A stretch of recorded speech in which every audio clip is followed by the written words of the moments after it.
fire in my breast shall never be extinguished.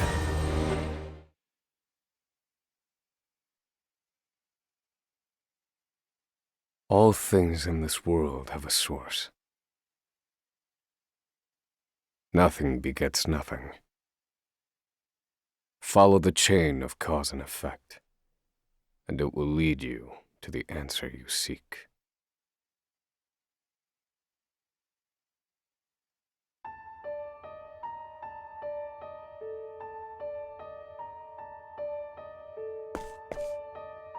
For the record, you, Oswald, plead not guilty. Is that correct? The facts are thus. Upon extinguishing the fire, the bodies of your wife and daughter were found in the rubble. They were nearly charred beyond recognition.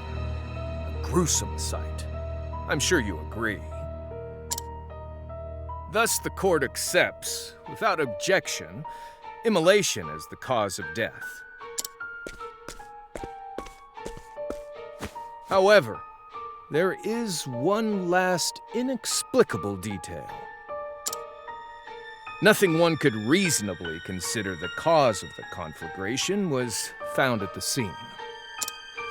Ergo, the fire ought not to have happened at all. Absent the use of magic, that is. You were a scholar of magic, weren't you, Oswald? Is that a mere coincidence? I think not.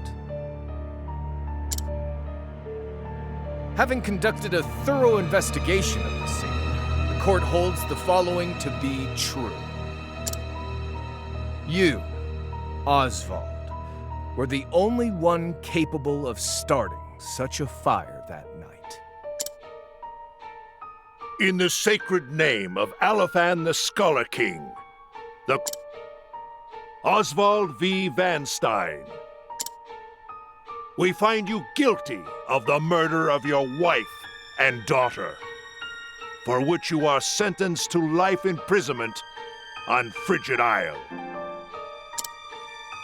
Do you have any last words?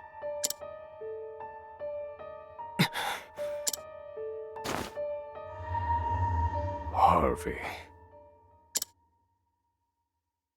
The man who took everything from me shall die by my hand. I swear it.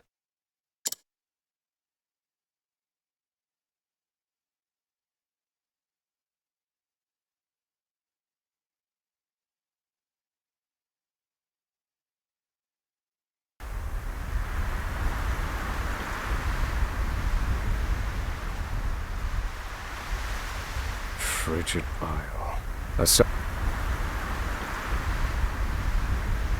Blanketed in snow all through the year. The nearest continent is due east. 4 days' journey by sea. Even on the largest vessel. Even...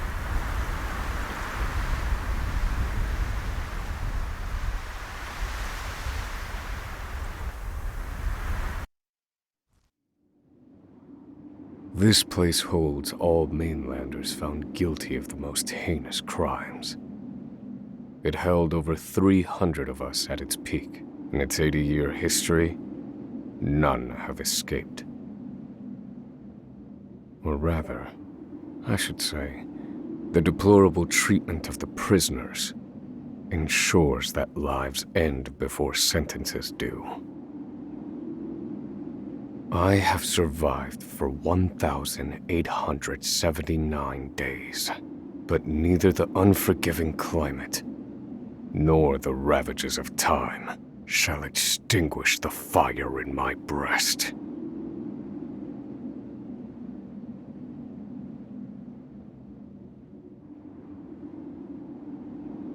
Another frigid day in hell, eh, Professor?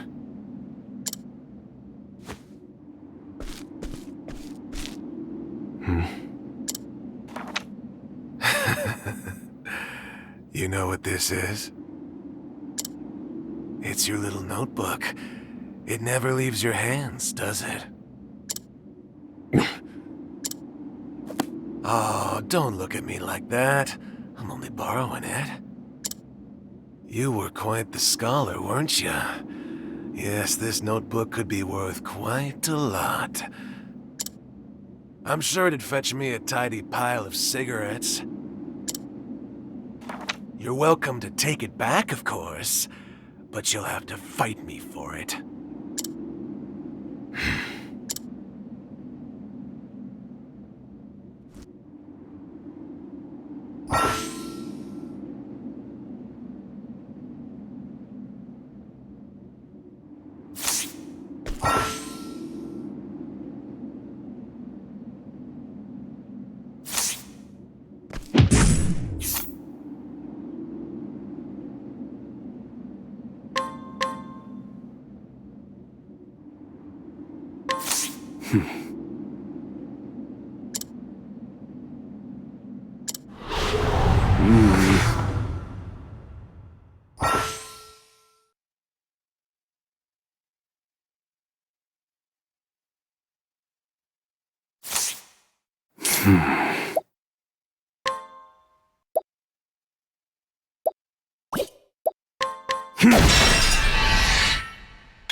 Take it back! I've got no use for your filthy scribblings anyhow! Help! Guards! He's gonna kill me!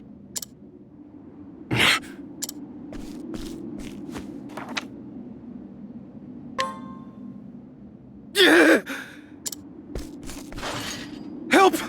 Somebody!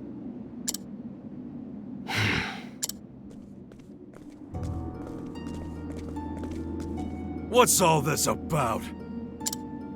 It's him! He attacked me!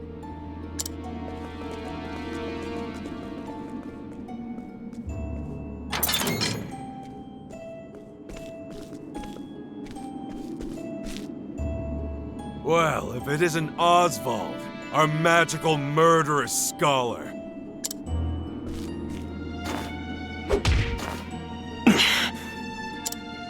How do you like the new toy I gave you, Professor? It's a fine little muzzle, isn't it? Keeps you from speaking those spells you love so much. You're the only one who has the honor of wearing it, I'll have you know. You should be kissing my feet. What's that look for?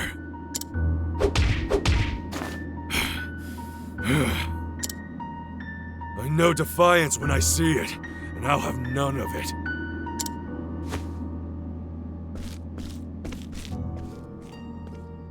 I'd love to hear what you sound like. I really would. When you're begging for your life, that is.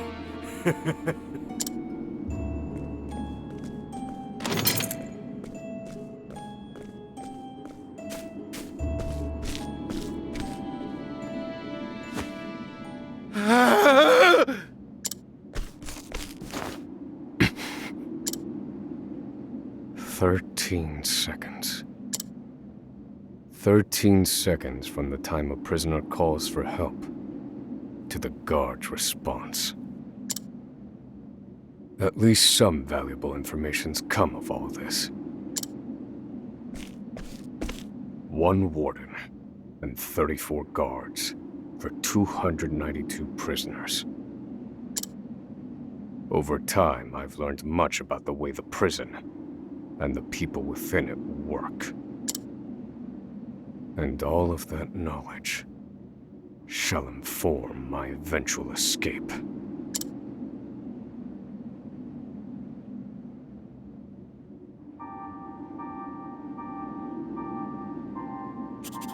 An escape for which the plan is written in this notebook, using a cipher, naturally.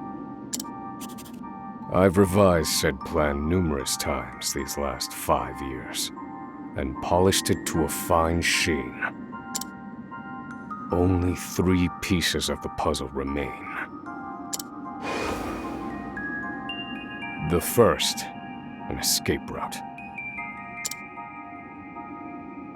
For this, I have chosen a passage that leads beneath the prison.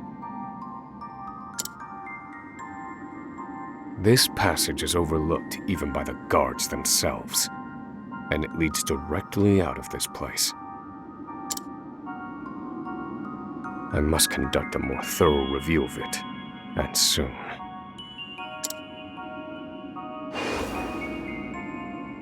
The second, suitable clothing. Once I escape, I'll be exposed to the elements. The cold will claim me in minutes if I'm clad in nothing but these rags. The third and final, an accomplice. To escape on my own would be to rely on my own assumptions. I require the help of another with intimate knowledge of the prison's inner workings. With these 3 pieces in place, my plan shall move that much closer to completion.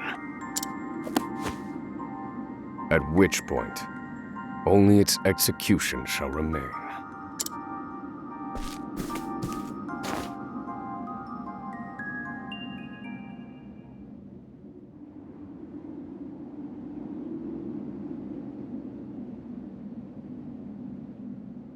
Wake up, human filth! To work with you!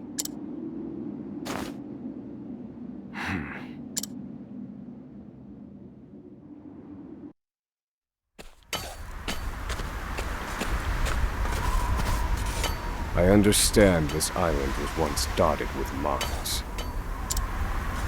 Entire mountains were reduced to rubble for ore, and the prison was built atop the wreckage.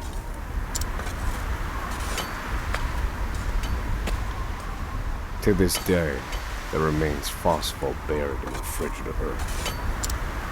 It's immensely flammable and sells for a fair bit of coin. So the prisoners are forced to mine it, and the guards line their pockets with the proceeds. Mine, scum! Keep those hands moving! I said, keep moving! Unless you'd rather freeze to death! What's wrong with you?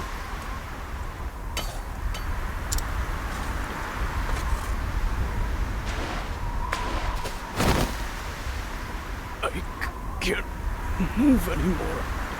Too cold. Don't you go soft on me, criminal filth. Need I remind you that you were sent here to atone for your misdeeds?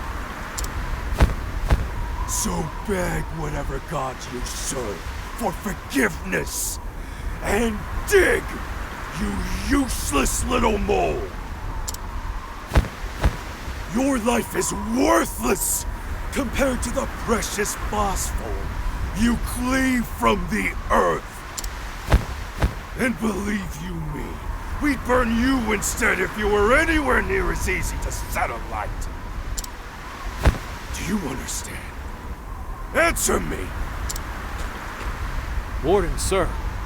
He's already dead.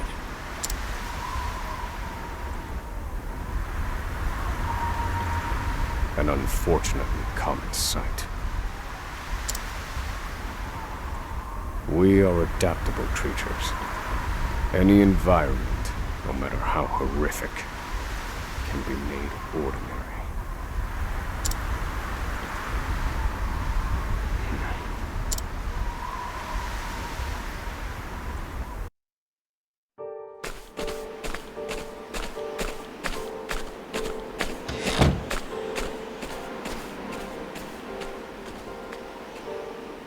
Forced labor is followed by a vanishingly small window of free time. It is in this free time that I review the remaining pieces of my plan. They are 3. The first, an escape route. The prison is as old as it is massive. There are bound to be gaps and awkward seams. Perhaps I can glean a hint or two from someone with intimate knowledge of the island's history. The second, suitable clothing. One they call the Provisioner sells the clothing I'll need to survive.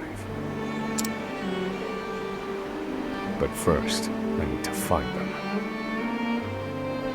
I'll start by asking any prisoners who might know this Provisioner. The third and final piece, an accomplice. My accomplice cannot be an ordinary prisoner. I must find someone capable of enacting my escape plan.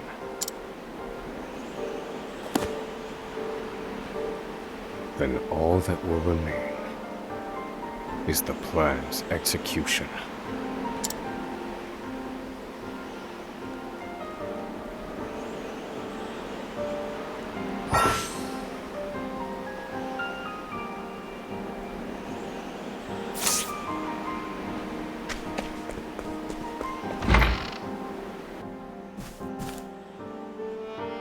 There are not so many guards watching the cafeteria during this shift. Now is my chance to find an accomplice.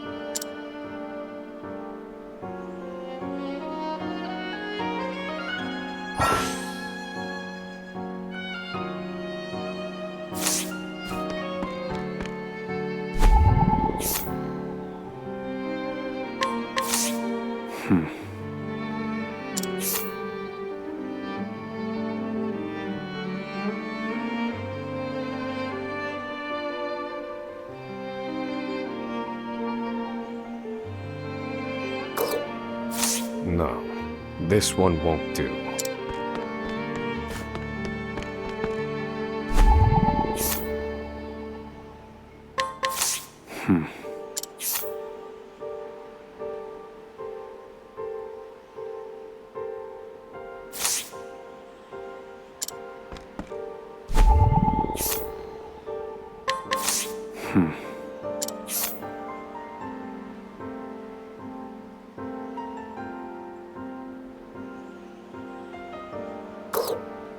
No.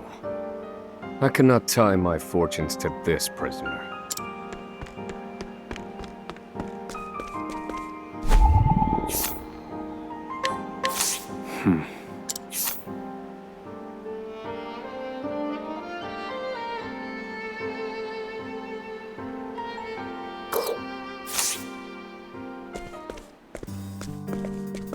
You there. A word. What are you playing at? Skulking around and sizing up all the prisoners.